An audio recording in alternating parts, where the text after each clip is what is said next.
All right, good morning, everyone, and welcome to the OWEB Board Grants Committee meeting, the inaugural meeting of the newly reconstituted Grants Committee. And this morning, our agenda runs from 9 to 10:30. We've got an agenda with 7 items that was posted in the public notice for the meeting. We did not receive any requests for verbal comment or any written public comment in advance of the meeting today. To begin, I just want to introduce the OWEB team and the committee members. I'm Eric Williams, I'm the Grant Program Manager, and with OWEB staff here today, we have, and you could just nod or raise your hand when I call on you, Jillian McCarthy, our Postal Programs Coordinator, Eric Cartstein, our Board and Policy Coordinator, Audrey Hatch, Conservation Outcomes Coordinator, Ken Fecho, Monitoring Coordinator, Denise Hoffert, Partnerships Coordinator, Taylor Larson, Partnerships Coordinator, and Lisa Sharpelow Hansen, our Director. And for the Board Grants Committee, we have Dan Brown, Mark Labhart, Lindsay McCleary, and Paul Henson. And the 5th member of the committee is Barbara Boyer, who notified us she's got Yamhill SWCD board meeting this morning. She's going to try her best to get here as soon after 9 o'clock as possible, so she should be joining us soon. And as I mentioned, this is the inaugural meeting of the Grants Committee, and so the first agenda item is to elect a chair. And we've had some preliminary conversations with committee members, and at this point, it looks like we've got a pair of committee members willing to serve as co-chairs, which are Dan Brown and Barbara Boyer. And so if the committee is amenable, I'll entertain a motion from the group to nominate those folks as co-chairs. This is Mark. I'll make that nomination, and thank you for stepping up, Dan and Barbara, when she gets here. All right, and do we have a second? This is Lindsay. I'll go ahead and second that. All right, thanks, folks. And all those in favor of electing Dan Brown and Barbara Boyer as co-chairs of the Grants Committee, say aye. Aye. Aye. And those opposed, say nay. And the ayes have it. Thank you, Dan and Barbara in absentia for serving as co-chairs of the committee. As this is the first committee, staff will continue to facilitate for the rest of the meeting today. So no pressure, Dan, on facilitation duties for this meeting. I appreciate that. Thank you very much. All right. Our next agenda item is to discuss the committee priorities. And as I mentioned before, we had 3 prior board committees that are now under the purview of this committee. We had a focused investment partnership committee, we had a monitoring committee, and we had an acquisitions committee looking at those programs. And several years ago, we also had an open solicitation committee, which we had disbanded at that point in time. So really all of the work of those committees are under this group's purview. And our main purpose for the committee is to have this group be a little bit more immersed in items that are coming up for board discussion or board decision at a future meeting across all of our grant programs, really. And as we'll talk later on today, one of the big ones coming up, of course, is in the process of evaluating and deciding on new implementation FIPS. This committee plays a major role in that. And so we'll talk a little bit more in detail about that coming up. But in the past, the monitoring committee did a lot of work to prep the board members for agenda items regarding monitoring topics. And we've got a couple of those on the agenda today as well. And we did want to check in with the group also to see if there are items or issues that you've got in mind that you want to make sure that the committee addresses. So any further thoughts on that from committee members?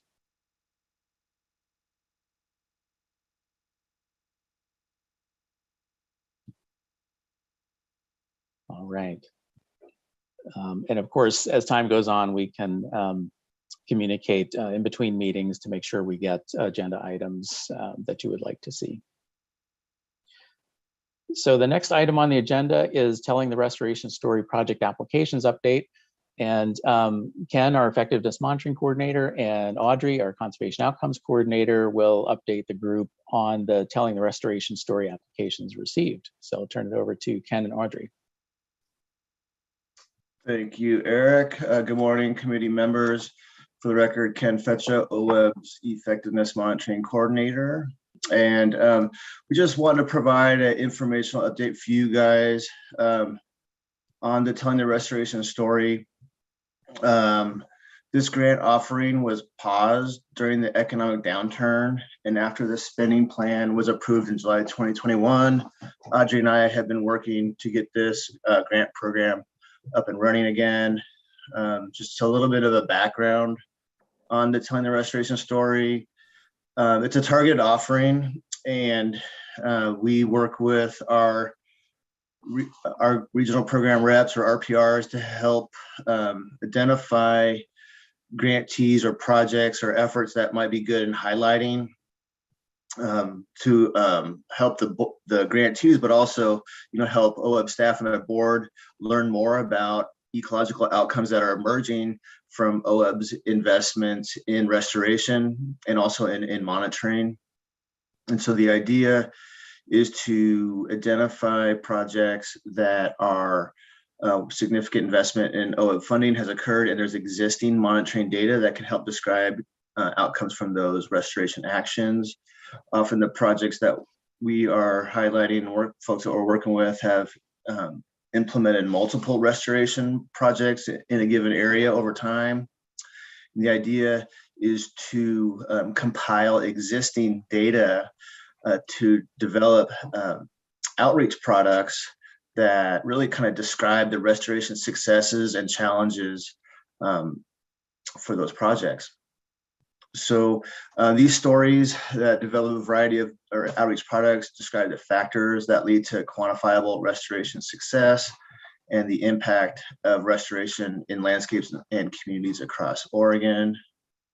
The intended audience is you guys, is the board. And, in the past, we have shared these projects, these telling the restoration stories with you at the board meeting. So folks might recall some of those. The last one that I highlighted was the Horsetail Creek project.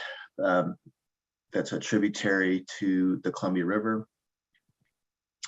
So really the idea though is for us to work with the grantees to also for them to identify specific key audiences that they're interested in communicating with.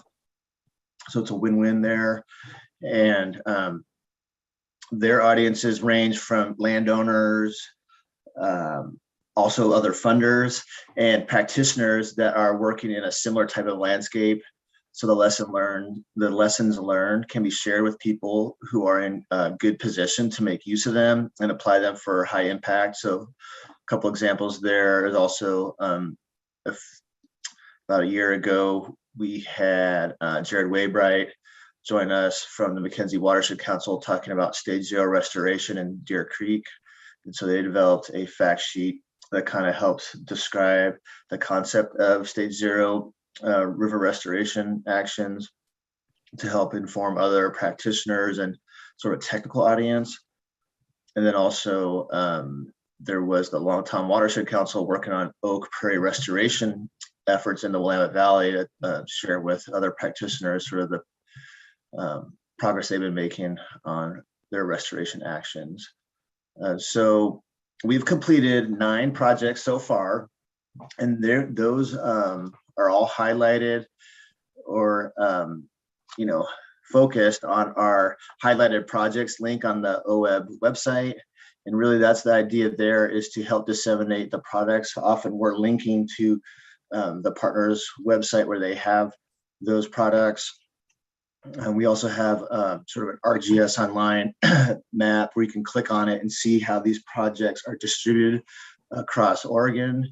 The idea is for us to select a subset of sites and actions and grantees that sort of are representative of our portfolio in different restoration actions.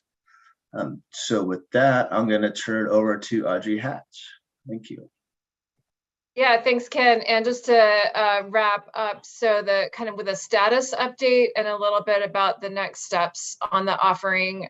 So in spring of 2020, there were 3 telling the restoration story projects that kind of went into pause with the OWEB funding pause. And then in July 2021, when the funding pause was lifted, the quantifying conservation outputs and outcomes item in the spending plan provided funding for the 3 projects, and all 3 we were really thrilled that folks were still interested in pursuing the opportunity with OWEB. And what those projects are, I'll just run through them real quick, and you'll see how they kind of flesh out some examples of what Ken was talking about. So the Zumwalt Prairie Preserve project over in Wallowa County includes an OWEB-funded land acquisition. And the project there is led by Oregon State University that has many years of pollinator data. So bee and butterfly data, information on some of the pollinator communities there that they're going to be able to compile.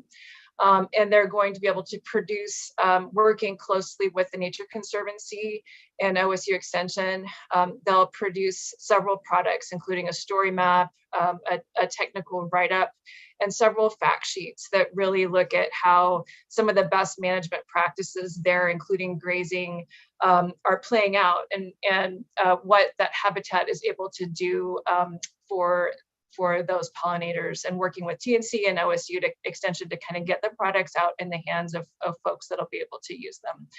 A project submitted by Trout Unlimited featuring bull trout restoration in Sun Creek, which is a tributary to the Wood River over near Fort Klamath, and really showing how restoration there has contributed to bull trout habitat, connectivity, and important outcomes there to assist with recovery planning of a threatened species. That project is also led by Trout Unlimited and will produce a kind of a National Park Service is partnering to help produce a technical report. We'll also produce a story map and information to interpret the outcomes in online products. And then the last, so those 2 projects on Zumwalt and bull trout are currently getting funded. The final project on collaborative restoration in the Lostine is in the final revision stage, so close to getting funded. That is also returning back to Wallowa County, looking at the Lostine, and Trout Unlimited is the applicant there. They will kind of tell the story of really a long period of collaborative restoration work, including the minimum flow agreement there. They're working with the Nez Perce tribes that has quite a large data set of telemetry data to produce a technical report. And they will also produce an online story map, kind of interpreting the project outcomes and looking at producing some videos that will help maybe feature landowners and tribes and others kind of speaking to the collaborative restoration and the outcomes of the work there. And then I'll just close by saying staff within OWEB are working, Ken and I are working closely with the grants program to kind of revisit the list of project ideas from 2019-2020 and hear new project ideas for this targeted grant offering.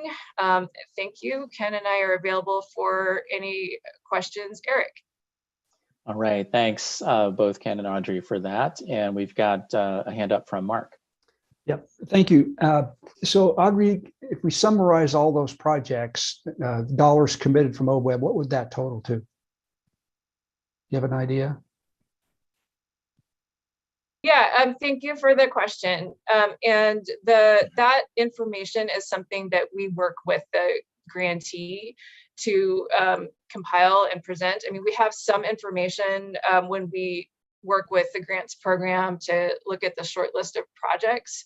on restoration and monitoring dollars. I don't have it right now on my computer, but we do look at that when we kind of look at what projects to consider. And then we work with the grantee to explore that information. I think Mark's asking what the 2 rounds of funding, what the total amount of dollars was committed to those projects. Yes. For the offering, is that right? Yes. Okay. Yeah, I can look that up. I think that they're approximately as you say, they're $25,000. Yeah, sorry, Audrey. So in the we cap, well, we provide each grantee for each project at $25,000. So it's approximately $25,000 for this spending plan that you guys approved in July of 21. You guys approved $150,000 for a ton of restoration story this biennium. So we have these 3 queued up. Again, they are request of around $25,000 to compile, analyze, and report the data and describe, the cumulative investment in restoration. So we really have like 3 more potential projects that we'll be able to recruit and fund this biennium. So I hope that's helpful. Great, thank you. Yeah. All right. Other questions from the committee about the Telling the Restoration Story offering or specific projects? Yes, Dan. It sounds like there's a lot of lessons learned being transferred through these stories, and I heard all positive stuff, and I'm just wondering, most of these restoration projects run into hiccups, and I'm wondering if those sort of lessons learned are also transferred to help other restoration providers avoid the same kind of mistakes. Yeah, I can speak to that a little, and then I think my colleagues as well. But I think that is an important point that we've heard from grantees, and when they engage in these projects, and that the opportunity to share those lessons learned and really to show the collaboration and the amount of time that is taken, to achieve the project outcomes is a real benefit that comes out of this offering. So I think we have heard that from folks, that really describing the lessons learned. I think interviews with practitioners and landowners are an interesting avenue for really being able to get that information out there meaningfully and share that with audiences. So I don't know if Ken, you want to add to that? Yeah, no, it's a great question, Dan. I mean, that's the idea, right? Is to highlight pitfalls that others can avoid. But something to be aware of is in that funder grantee relationship, you really have to create a environment of trust for them to be willing to share those. And so that doesn't come right out the bat. Okay, they're really interested in sharing with the funder the success stories and the positive stuff. And so that's something that Audrey and I work with them and all the project managers at OWEB to really help better understand those lessons learned and make them feel comfortable in sharing those. It's not like they're getting graded or criticized. It's we want to learn with them, and develop that partnership with them. And so it's something that we are very interested in, but is I'd say one of more of the challenges that we face. And we do get a lot of lessons learned when each restoration project is completed. They have to complete a project completion report. And in there, we ask them, what are your lessons learned and what are your recommendations? And so we do get some of that information. And so we're constantly trying to mine that and disseminate it. So like I was saying, others can avoid those pitfalls. But thank you. Yeah, great. Thanks for doing that important work. Appreciate it. All right. Any other questions from the committee? Well, just so we're all in agreement that Barbara's going to chair that subcommittee and put 6 months worth of work into that. Is that what we all agreed to? That was unanimous. Yes. Understand that. So, yeah. Thank you. With that, Thank welcome, you. Barbara Sorry. Boyer, our newly elected co-chair of this group. And Barbara, I mentioned to the group that this being the first meeting, staff will continue facilitating. So Okay. no worries about that for this meeting. But thank you for being here. I know you've got a busy morning and appreciate your being here with us today. Well, you let me off the hook a little bit. I would have gone on sooner, but when you said staff was going to facilitate this one, I'm like, okay, I got a little bit more time in this one meeting. So thank you. All right. And we are now on moving to agenda item 4, which is on post-FIP reporting, and specifically for the Ashland Forest All Lands Restoration Initiative. And just as a little bit of background here, when the FIP program was first launched in 2015, following on the kind of policy direction that was in the board's adopted long-term investment strategy. Of course, one of the purposes of the FIP program is to invest funds over a long period of time. In the case of the FIP program, 6 years of investment, up to $12 million for that 6-year period, with the intent of, as the name implies, focusing the investment in targeted areas that are within the board designated ecological priorities, of which there are 7. And the intent is to measure the effects or the impacts of the restoration actions over that long-term investment period to the extent possible to show landscape level change. Now, knowing that in itself is a daunting task, and keeping in mind that with 6 years of project investment, many or several, I should say, of that cohort of FIPs that were first funded in 2016, there were 6 of them. Many of them are still actually working on their last batch of projects to get into grant agreements. Even the ones that have obligated all of their funds in grant agreements, some still have project work continuing. And so that 6 years of investment sometimes is going to reach into a 10-year span of work over time. And so it's important to keep that in mind when we're talking about trying to continue measuring the impact of FIP partnership work after the 6 years of investment. So with that as background, I'll turn it over to Audrey to talk about what's going on with the Ashland FIP and post-FIP reporting. Yeah, thanks, Eric. And actually, Ken and I are going to tag team again on this one. And Ken's going to give a quick rundown of some background, and then I'll touch on the Ashland. Yeah, thanks, Eric. And you covered some of the stuff that I was going to say, so thank you for doing it. Again, so Ken Fetcho, OEB's Effectiveness Monitoring Coordinator, here to provide some background on what we're calling a post-FIP reporting. We're providing some background on this topic ahead of a funding request that's planned for the full board at the upcoming April meeting. And this topic of concept, if you will, of post-FIP reporting was previously developed through discussions with the monitoring and FIP committees in 2020 and 2021. So just want to bring everybody along. And again, I just want to welcome Lindsay to the meeting and joining the board. And so that I know that we're just jumping right in with a lot of details. So I'm going to provide a little bit of background to hold in context as we dive into this topic a bit more. So as Eric said, these FIP initiative, Focus Investment Partnership, or FIP, are intended to provide funding for 6 years. And each initiative has what we call a progress monitoring framework that includes a theory of change, which includes a conceptual model or results chain that outlines the habitat limiting factors, restoration strategies to address those limiting factors, what kind of implementation actions they're planned to take on the ground, and then what are the short and long-term ecological outcomes that they hope to be realized over time. And this theory of change or progress monitoring framework is then used to inform their monitoring approach. And as described at the last board meeting, OA will produce a progress tracking report for each FIP, each biennium. The PTR, or progress tracking report, is a high-level summary of the initiative progress in the context of the results chain. At the January board meeting, you guys probably recall that staff presented the 3rd biennium progress tracking report for the first cohort of FIPs that were funded in 2016.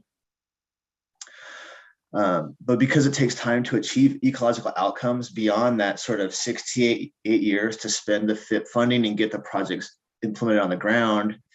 And because there's a variety of science being generated by each FIP with their partners, the board identified an interest in learning more about the ecological outcomes that emerge from these investments over the longer term through this concept of post-FIP reporting.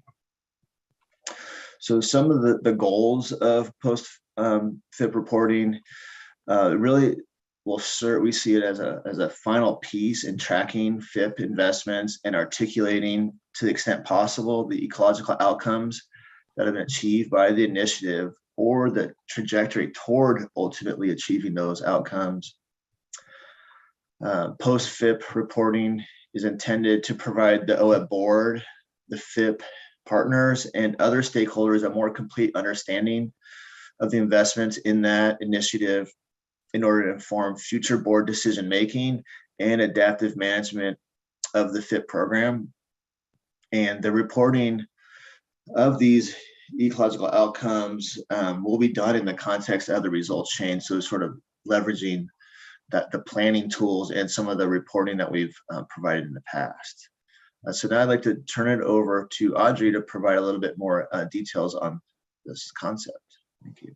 Thank you, Ken and Eric. And just to pick up on the audience for the post-FIP report is anticipated to be you all, the OEB board, as well as key stakeholders and FIP partners, and really wanting to hear from the partnerships as well, who some of their key audiences would be, potentially other funders, other private landowners. And then the format and content for the post-FIP report is anticipated to be very similar to those progress tracking reports that Ken described and that we described at the January board meeting, but really with a greater emphasis on the assessment of progress towards the longer term ecological outcomes. So that format is similar to the progress tracking report. We are open to new ways of portraying the information, but it's really anticipated to be pretty similar to that progress tracking report. And since this is a new type of report tracking progress really beyond the kind of OEB funded timeframe, through conversations, it seemed quite helpful to propose this pilot approach. So the post-FIP reporting is anticipated to begin towards the end of the initiative, towards the end of biennium 3. And really seeing a need to kind of inform the scope, format, and the process for developing these post-FIP reports. OEB staff is proposing a pilot approach, and you'll see that, as Ken described, along with that upcoming request at the April board meeting, requesting approximately $50,000, an estimate that was arrived at through conversations with experts and partners to accomplish the work that was anticipated. Likely focusing on data compilation, synthesis, analysis, report writing, and some coordination, as well as formatting and production. No new data collection is anticipated. And really wanting to use that pilot to help guide further work into the future about what the sideboards of that post-FIP report, how will it actually be most useful for OEB and the partnerships. And so the selection of the Ashland Forest Restoration Initiative as a pilot, Ashland is part of that cohort 1, is at the point where it is obligating all of their FIP funding. And interestingly, a lot of the same partners are now beginning work in the Rogue Forest Restoration Initiative, also working within that dry type forest ecological priority. So those folks are indicating that Rogue Forest Restoration Initiative is a really nice audience, even for some of the lessons learned from the Ashland FIP that might come out through this post-FIP report. And importantly, just a few key points that have kind of come up. We've begun to talk with the partnership about this to try to understand, what's needed for this pilot project And a couple of key points that have come up. It's important to the partnership to be able to really acknowledge and describe actions that were implemented prior to FIP funding, prior to 2015. And really be able to describe the actions and data that was collected through the OWEB funding, as well as the OWEB matching funding and other funding sources. So the partners really made it clear we can't separate just the OWEB funded, project efforts when reporting on these broad ecological outcomes. Those outcomes are really a result of cumulative actions over the life of the initiative. So that was an important point to them. And, really looking at the possibility of really first compiling and listing out data sets potentially into more of a technical report is something that they're interested in exploring, and touching upon lessons learned to the partnership is very important to them through this effort. So they're seeing, that FIP funding and OWEB engagement really catalyzed the Ashland initiative's really strategic thinking and their monitoring efforts, and kind of using that results chain to track investments over the long term has been helpful to them. And through that funding, OWEB has really catalyzed some important conversations, including conversations around fire management and community outreach, really in the face of climate change. So those are just a couple of key points we've heard in the scoping conversation so far. And then just briefly touching on the timeline and kind of next steps.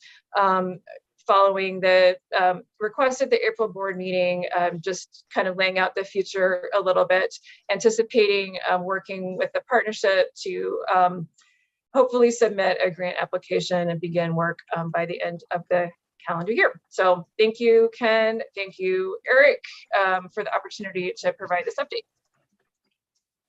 All right, thank you, Audrey and Ken.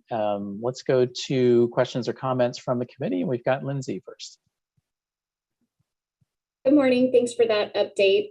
Lindsay McClary, newly appointed OWEB board member. I think I have like a two-part question. One, I know that some OWEB grants have a reporting period after the project period ends of like 3 to 5 years.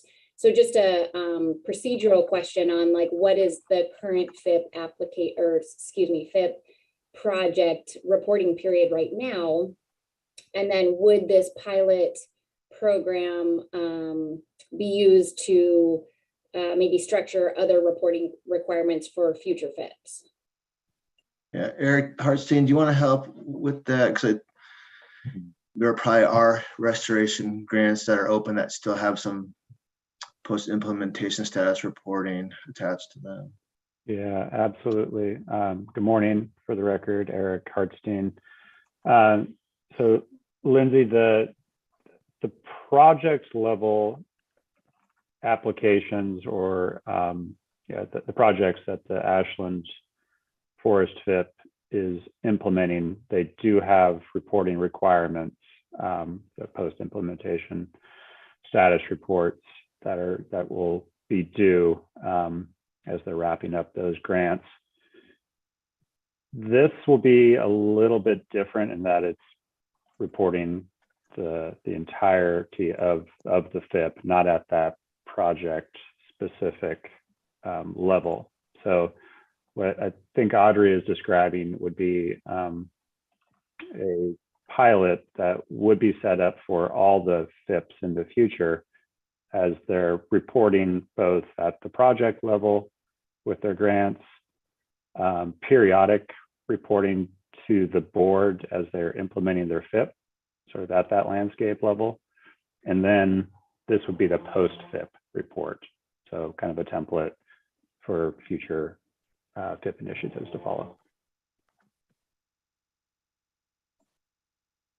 All right, thanks, Eric. Any other comments or questions from the committee? Paul. Yes, hello, Paul Henson, U.S. Fish and Wildlife Service, for the record. Yeah, I know Ken, I think, sort of touched on this a little bit with the melding of sort of individual projects, kind of like Eric just said there, but from a monitoring perspective and knowing that project, or that project area, and having toured it over the last few years several times, and how much will we be able to, sort of tease apart if needed? I mean, part of the strength of this whole thing is all the cost share and inputs and partnering with other folks. But how much will we be able to specifically tease apart if needed? Hey, this was, OWEB funding that did this. This was Fish and Wildlife Service funding that, or Forest Service participation, or, other private monies, if needed. Just kind of just curious about that, as opposed to, the overall general big picture. Yeah, they don't think that's possible. Okay. And if you think about it, in that area where you have Forest Service, you have OWEB, you have NRCS, all providing funds for different actions, but in that same area that's treating that habitat, treating that watershed, when they're doing the monitoring, say of legacy trees, say of northern spotted owl or Pacific fisher, those outcomes they're realizing, those habitat changes, those impacts to those species, you can't separate them out. And they were really clear about that. And we were comfortable in that understanding and they want to quantify the other investments, because at that progress tracking report that we presented to you was just OWEB funding and the match to those grants.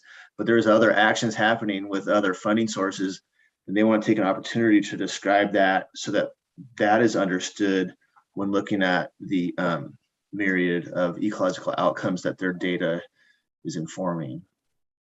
Okay. And I expected that, and I still think it's a very good thing, but I just wanted to kind of be clear on it. Thank you. Yeah, thanks, Paul. And I mean, if it's important to you guys to separate it out, I mean, we need to know that. But when we're hearing from the partners that it's not possible, we have to share that feedback with you and sort of trust them on that. And again, thinking about how they could separate it, where OWEB paid for this and NRCS paid for that, when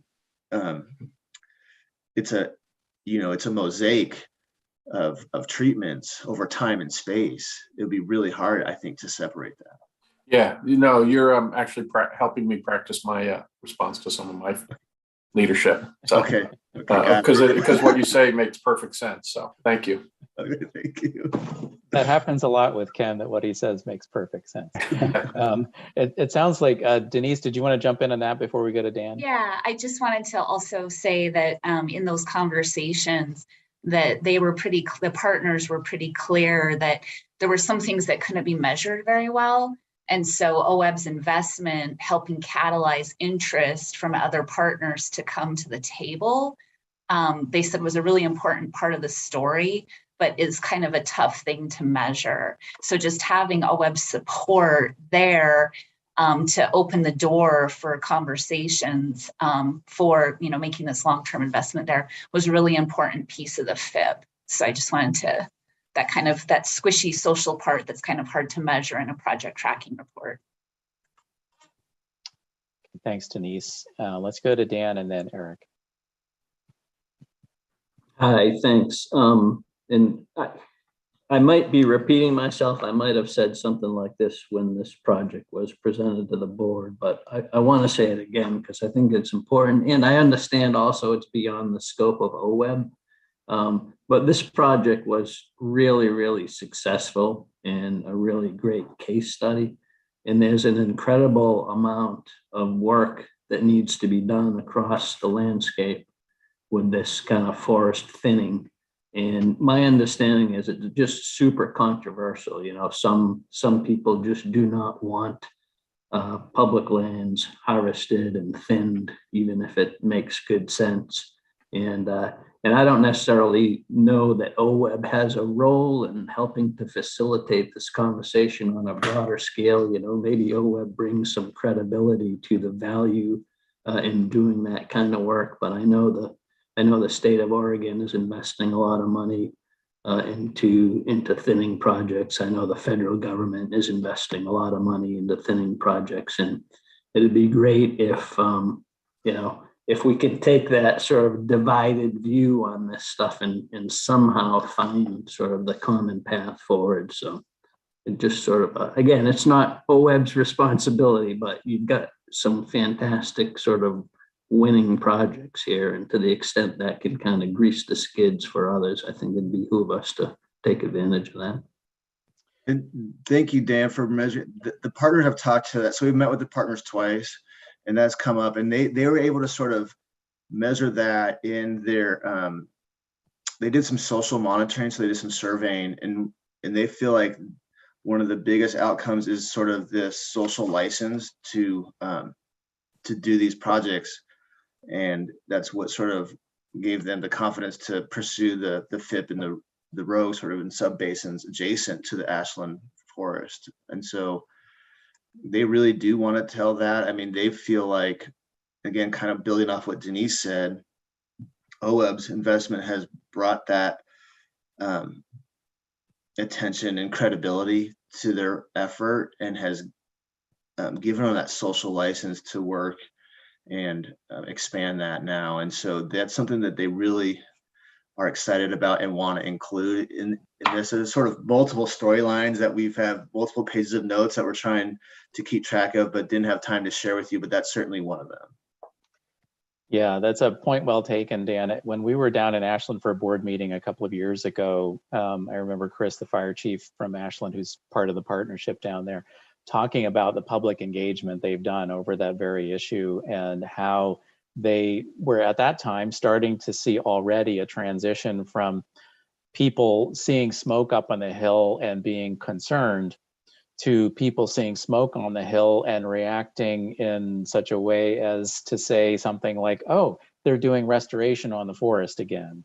They've done that much engagement, public engagement, to I think move the needle on that. I think we'll see some of that in their reporting because that social piece is so critical, as you point out, and there could be some lessons learned there for other areas too. All right, any other questions, comments for Ken, Audrey, or the group? All right, seeing none, we'll move to the next agenda item, which is to update you on the Oregon Agricultural Heritage Program. And for a little bit of background on this, the Ag Heritage Program was created in statute back in 2017, had a little bit of startup money for OWEB, but has never been funded for its programs. The statute established the commission, which is nested underneath the OWEB board. So the OWEB board appoints the members of the commission, and authorized 5 different grant programs. And the grant programs are all designed to preserve, protect high value ag lands that also have high value habitat lands. And so these working lands often can't, particularly for land acquisitions, can't participate in OWEB's conservation easement program or land acquisition program because they don't fully protect habitat or restore habitat over the long term because of the significant agricultural operations. That, coupled with NRCS having a pretty robust program called the Agricultural Conservation Easement Program, that's been in place for years, that requires local match, and Oregon has never had a consistent state match program to match those federal dollars to protect land. All of those things combined with the demographics of farm and ranch ownership in the state, with a high median age and a high proportion of ag properties likely to encounter some sort of ownership transition in the coming decade. All of that led the legislature to create the program. And those 5 grant programs include funds for grants for conservation easements, for developing conservation management plans that establish desired agricultural practices that will both continue to conserve the high value ag land and the habitat, and also authorization for a grant program to make payments to implement conservation management plans. Grants for succession planning run through the OSU Cooperative Extension, as well as technical assistance grants. And so once the statute passed, the board appointed a commission. The commission has 11 members. The membership is specified in statute with a balance of agricultural and habitat interests, plus an ex officio member from the OWEB board, which is Barbara. And then the first order of business that the commission did in 2018 is develop program rules for all of those grant offerings. The commission met, I think it was 9 times that year, roughly every 3 weeks, in a pretty intensive effort to do this. And so we have the program rules in place. There were then subsequent efforts to get funding into the program that weren't successful until last week, when the budget bill included $5 million for the Agricultural Heritage Program. Those funds were put into the Agricultural Heritage Fund, which is specified in statute. And so we now have our work cut out for us to get that program up and running. And so we have a lot of things to do, including getting the commission together to talk about allocations for those funds across grant programs, hiring staff. The budget included authority for hiring 2.5 FTEs to help run the program. Those would be limited duration positions for the remainder of the biennium. And we need to get our online application system in place to begin doing solicitations for these, come up with program guidance materials, which will be fairly extensive, particularly for the conservation easement portion, because we've got to factor in due diligence requirements around title issues and appraisals and so forth. So we've got all of that work to do. We don't have a timeline yet for you as to when we might launch this. We'll be working internally to build that timeline and make sure we've got all the bases covered to get the program up and running. And one important piece to mention, particularly for newer board members, is that under the statute, the commission is responsible for recommending grants, and then the OWEB board actually approves the grants. And so into the future, we would likely set up a schedule such that the Ag Heritage Commission would meet the month before an OWEB board meeting to make its funding recommendations, and then the OWEB board would approve those funding recommendations. So let's go to Mark with a question or comment. Okay, thank you, Eric. Mark Labhart. So I've first have a comment and then a question, and some of you have been around a while know this. I'm just over the moon pleased about this thing finally getting the funding. I mean, it's been several bienniums where we've had the program in place and no funding, and lots of effort being put in to try to get this thing funded. And I call it relentless engagement. It would have been too easy just to give up and say, oh, no, it's just, they're not going to fund us. But there's just a number of people, and I can't list them all, that just kept the relentless engagement going on this. And finally, we've got some funding. So I'm just over the moon happy about this effort and this project. And that I think it's going to do really good things for protecting agricultural lands and the resources that provide that fish and wildlife on those agricultural lands. So pretty cool.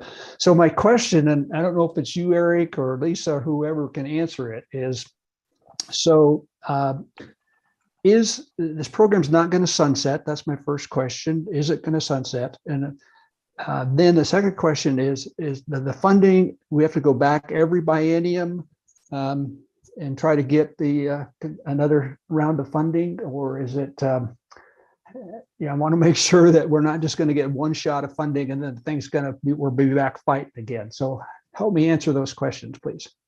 Yes, Mark, those are crucial questions. And the initial $5 million is placed in the Ag Heritage Fund, which is continuously appropriated, which we need because we won't be able to expend those funds by June of 2023, particularly for conservation easement projects.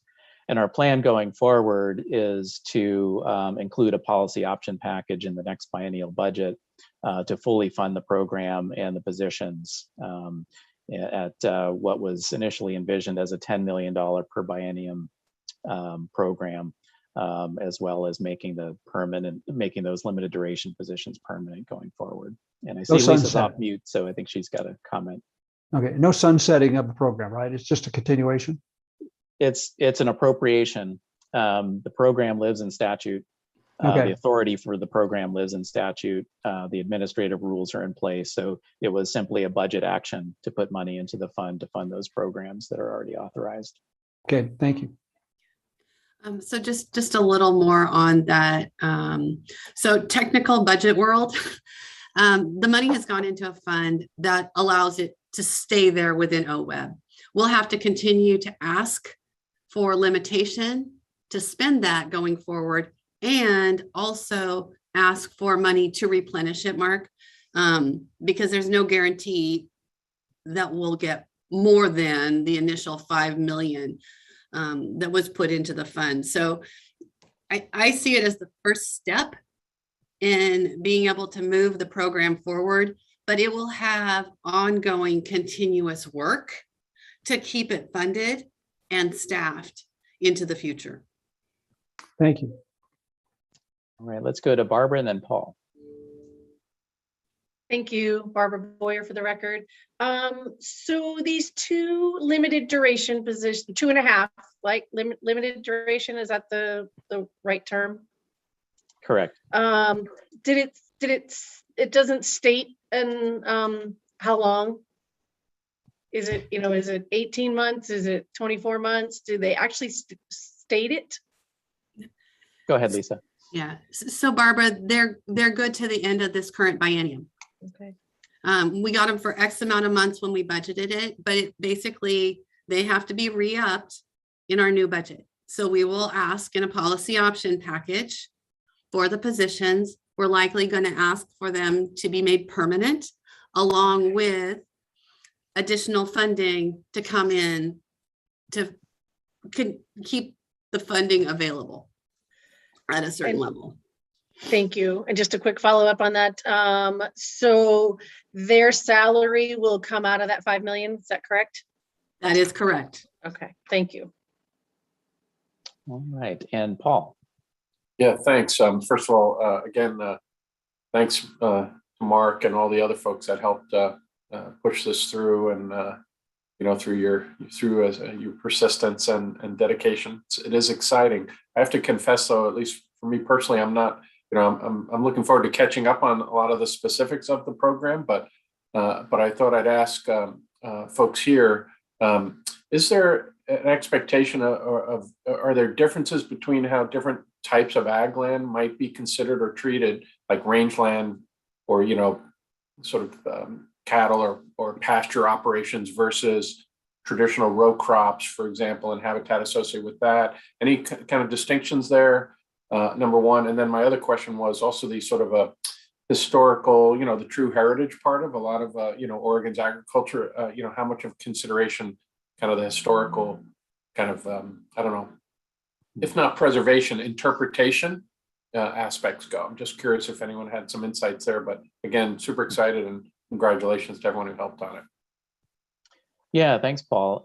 Regarding the nature and the difference among the different ag types, that is something the commission talked about at length when they were developing the program rules, understanding that there's just such tremendous variety in the types of agricultural operations. They very clearly did not want to express any preference for one type of operation over another.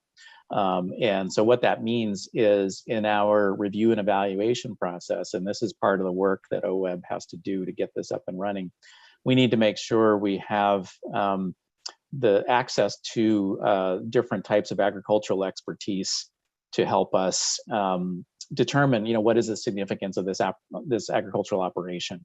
And with respect to the question of historical significance, I think as that ties into high value agriculture, and again, this is something the commission talked about at length, there is an important factor there about the importance of particular operations to their regional economies. And so, I think that relates to your question about the historically significant farms. I would just say I'm so pleased with the expertise and the thoughtfulness that we have on the commission. And kind of as a follow-up to Mark's comment about persistence, when these folks were initially appointed, they had staggered terms, they're 4-year terms, but we had some for 2 years, some for 3, some for 4. So we've already had reappointments. almost all of them have desired reappointment and have been reappointed. Even without funding, they believe in the mission of the program that much, and they haven't given up either. So they're really looking forward to this program launch. Let's go to Lisa. Thanks, Eric. So I think I would just wanted to comment to Mark's reaction of relentless engagement. OWEB is really grateful to those individuals who have been part of that relentless engagement and belief in the opportunities to move this program forward and what it brings in terms of the preservation of ag lands and keeping, ag in production, as well as being able to look at how ag lands help in terms of mitigation around climate has been something I've been on the record talking about several times. And so we're really excited about what this brings to the portfolio in terms of additional opportunities to work around different types of conservation. So, just to say thank you to everyone who has continued to work on this and believe in the opportunity of this program. All right, thanks, Lisa. Any other questions or comments before we move on? All right, seeing none, we're going to go to the next agenda item, which is a legislative update from Eric Cartstein. Great, thanks, Eric. And so this is really just a continuation of the last agenda item, because in addition to the Oregon Agricultural Heritage Program being funded at the short session, there were a few other programs with some relevance to OWEB. So the first would be the Wildfire Recovery Program. So there's an existing 2020 wildfire program. The legislature added $5.2 million in general funds to create a 2021 wildfire recovery program. So it's modeled on that 2020 program, and it's $5 million distributed as grants, and the remainder to be used for program administration. So in addition, there was $10 million of general funds added to OWEB's existing water acquisition grant program. And the legislation included an authorization to establish one limited duration position and an extension of service on a second position for that water acquisitions program, both limited duration. Also, the end of session budget bill contained funding for establishment of a limited duration conservation outcome specialist position that OWEB did have in place before the economic downturn associated with COVID occurred back in 2020, as well as some additional support for OWEB's drought relief programs that were created in the December 2021 special legislative session. So a very, I think, eventful and busy session for OWEB that is going to create an opportunity to add a significant staff, I think, to the agency and up our program deliverables extensively. So I'll stop there and see if there's any questions on the budget aspects of the session. Go ahead, Mark. Well, comment and a question. So the comment is that it just goes to show you, OWEB used to be considered a small little agency kind of hidden in the corner. And as a result of the great staff, people have recognized that OWEB can produce. And so when legislature's looking for places to put money where they can get it on the ground and do good work, they pick OWEB. So it says a lot about the previous administration and what you're walking into, Lisa. There's a good foundation that's been set up. So my question, and this probably might need a little bit of research, but we were mostly lottery funded. And so in the last few bienniums now, we've been getting more and more general fund. So what percent now are we lottery and what percent are we general fund? Because we used to be kind of hidden because, well, it's just lottery funded. Here's all the programs and we do that. Now we're kind of out there with general fund and people are watching that. So can you tell me what percent are we of general fund now, given this recent influx of the short session?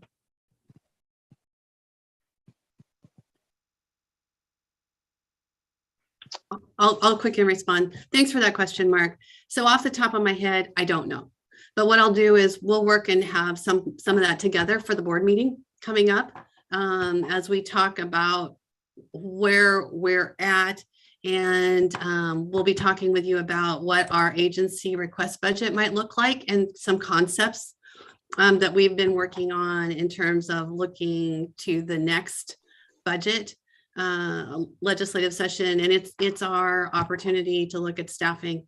Remember, most of the resources that have come in are limited duration. And so we've got a relatively short time to stand some of these programs up. We'll be asking to make some of them permanent. But that said, the other thing I wanted to mention, and I agree with you wholeheartedly, the new funding and the investments that are being made into OWEB, they are a reflection on the staff in the previous administration and what they had done and built here at OWEB. As I look forward, one of the conversations, and we're scheduled to have some of it this afternoon with the exec team, is we've really got to prioritize the positions that we've received and stagger it in terms of bringing people on and standing up programs. Because when you look at the size of OWEB, and I think, Eric, you said 7 new positions, that's a lot when you had a staff of what, 31, 2, 3. That stuff has changed quickly, and we have to have time to get the program stood up and new criteria around some of these grant programs. And I would mention to you, I'm pretty focused on the emergency funding that came to us around fire and drought because it was emergency. And so trying to get those programs up and the money out to the people who needed it, because I believe that there was a reason it was sent here in an emergency situation, and we need to be responsive and timely about it. So those, to me right now, is I go into meeting with the staff this afternoon. We're really going to talk about those positions and getting those grants set up with the priority on them, and then trying to figure out what the right sequence is then in terms of bringing on some of these other new resources and positions to stand up programs. And just for some quick numbers, Mark, in answer to your question, and this is just factoring in the fire money that we had last time that the board has already put into the spending plan. That was somewhere in the neighborhood of $16 million out of a $150 million grant spending plan. Just to give you an idea of, or I'm sorry, $136 million grant spending plan. So just proportionally, that's where we stood before. And now we have these other funds that Eric just outlined coming in that we'll be adding to the spending plan as well. Other questions before we have Eric proceed? Okay, go ahead, Eric. So on the policy side, there was one bill that I'll bring to your attention, which is House Bill 4077, which is related to environmental justice. This will be probably relevant as we get into future rulemaking on some of the OWEB grant programs, because what it does is it adds OWEB as a natural resource agency to those environmental justice statutes, and then outlines the responsibilities of a newly formed environmental justice council. And among the duties of the council would be to develop an environmental justice mapping tool, and on the request of natural resource agencies, which OWEB would become one in these statutes, would be to provide consultations and a review of those agencies' proposed policies and administrative rules as they relate to environmental justice. So this will undoubtedly be beneficial to OWEB, but it will also take time for the council to be formed and the environmental justice mapping tool to be developed. So it would be probably a little bit into the future before OWEB would be able to take advantage of these services. And Barbara, I see you have a question. So it's interesting that OWEB will be considered a natural resource agency. I mean, it seems like a fit, but did you guys advocate for that, or did that catch you off guard? So this is a governor's priority bill. So it was something that we were well aware of ahead of time. And this was also brought up, I believe, during the 2021 legislative session as well.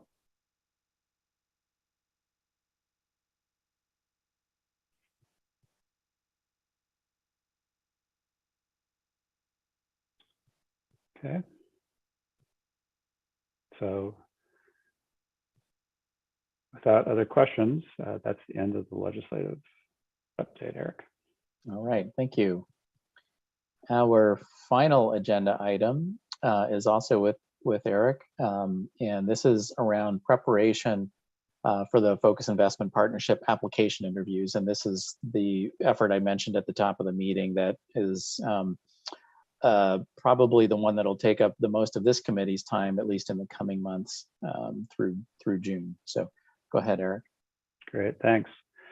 So just as an update on where we are at in the FIP solicitation cycle, first we received 11 FIP proposals, and they cover all 7 of the board adopted ecological priorities. And if we add them all up, that requests nearly $100 million over 3 biennia. So 5 of the 11 proposals were over $11 million for the 6 years or 3 biennia. And just to point out that the maximum request is 12 million. So some high dollar requests that were submitted this time around. So currently we're in the evaluation phase of the solicitation, which consists of 2 separate expert review panels. So the first expert review panel is looking at the capacity of the partnership to implement the initiative that they've proposed. And the partnership capacity review team will be meeting virtually twice next week. And then we'll go over to the second expert review team, which is looking at the proposals from an ecological perspective.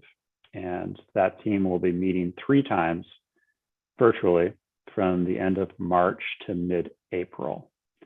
And I do want to point out that one key difference in the approach that we're using with the ecological review team this time around is that we're combining all of the ecological experts and reviews together in those 3 meetings that I've just referenced. The approach used in the past was we would have expert review teams meet on each of the ecological priorities that a submission came in for. So if it was a sagebrush, sage steppe application, that review team would be composed of experts from the sagebrush, sage steppe, and they would just review any applications that came in under that priority. And now we're combining everybody together because we really see it as a more equitable approach, because using that sagebrush, sage steppe example, oftentimes they were just reviewing one application there at that expert review team meeting, while others had multiple applications that they were reviewing, particularly in the native fish priority.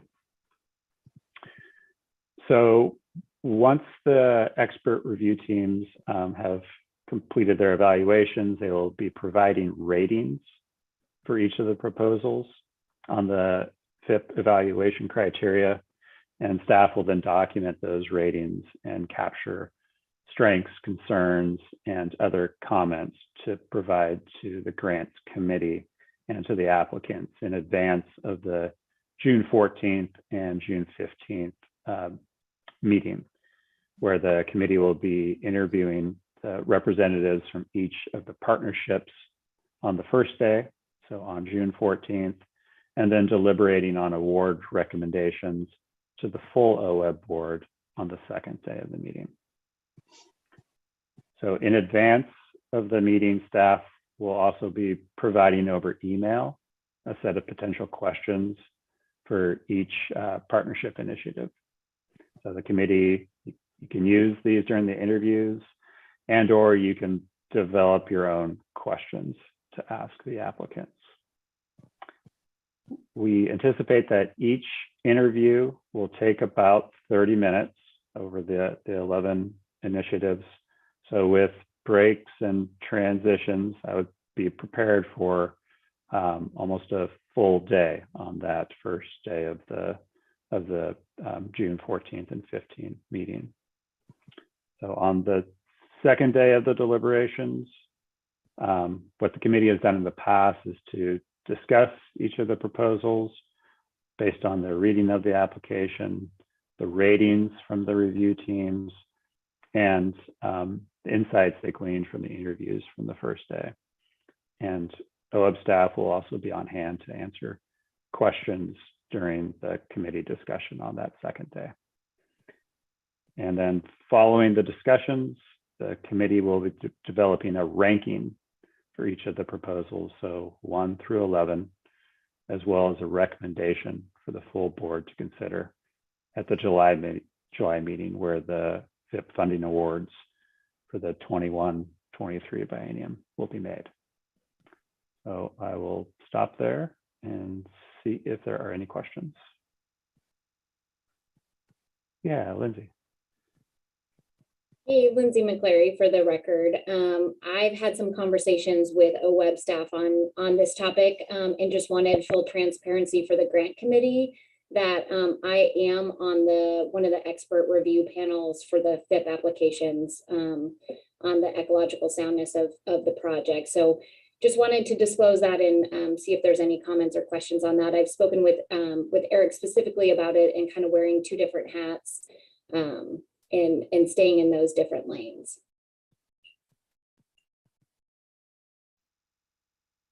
And we greatly appreciate the double duty, Lindsay. Absolutely.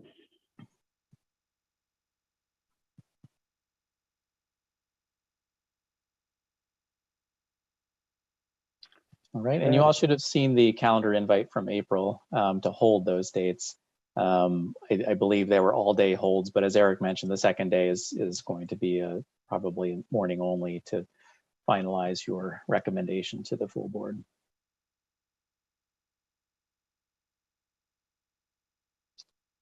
All right. Okay. Thanks, Eric. That was it for our agenda. I'll ask the committee if you've got other items of interest you'd like to discuss or suggestions for future meetings.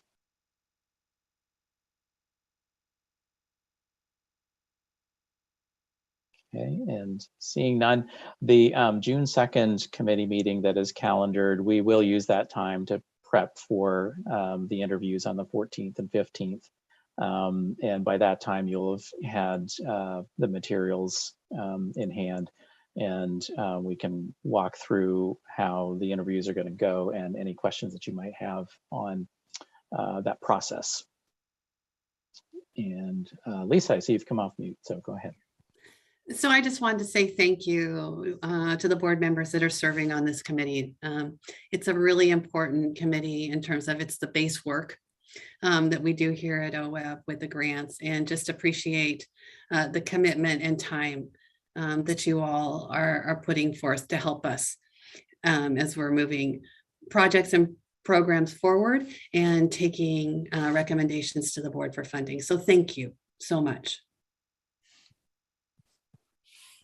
All right. And with that, we'll adjourn for the day. And until next time, looking forward to see you again. Thanks, Eric. See y'all. Thanks.